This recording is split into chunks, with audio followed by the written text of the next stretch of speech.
Assalamualaikum warahmatullahi wabarakatuh.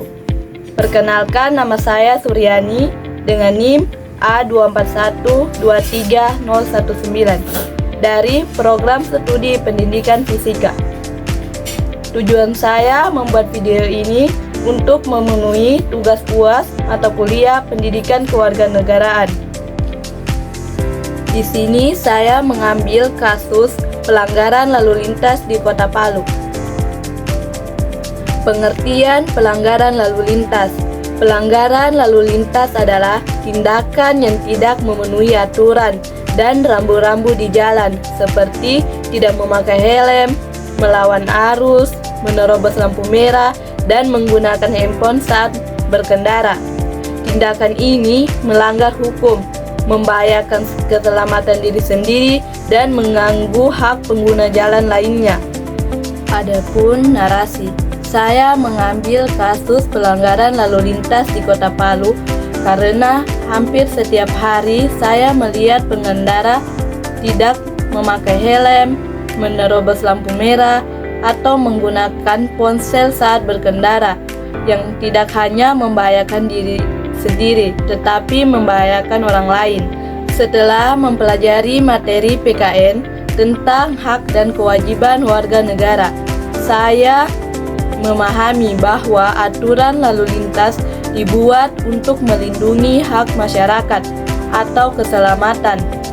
Sementara warga negara berkewajiban menaati hukum demi ketertiban umum.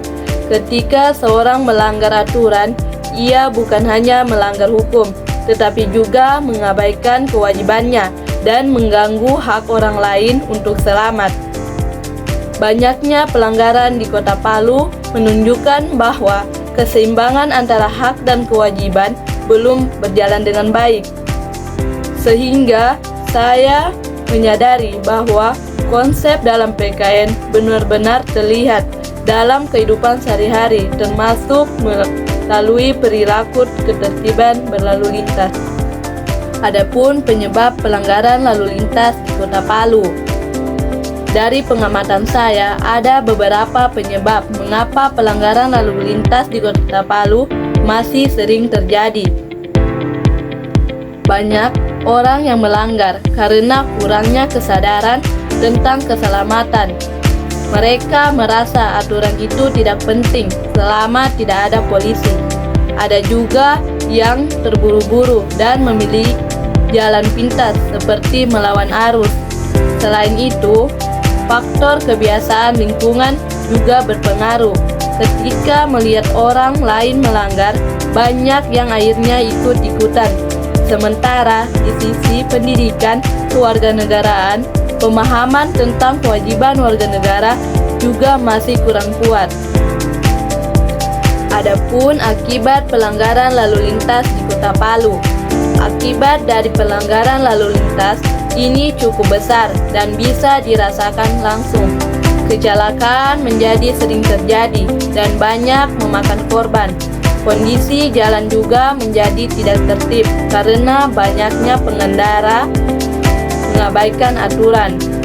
Masyarakat akhirnya dinilai kurang disiplin dan tidak menghargai peraturan negara. Dari sisi konstitusi, negara menjadi kesulitan melaksanakan amanatnya untuk melindungi keselamatan warga karena sebagian masyarakat tidak menjalankan kewajibannya untuk taat hukum. Pada akhirnya, keselamatan diri sendiri dan orang lain menjadi taruhannya. Adapun solusi atau kesimpulan, menurut saya, solusi untuk kasus pelanggaran lalu lintas di Kota Palu ini harus dilakukan dengan dua arah, pemerintah dan masyarakat. Pemerintah perlu lebih tegas dalam menertibkan pengendara yang melanggar, misalnya dengan memperbanyak razia dan memperbaiki pengawasan di titik-titik rawan.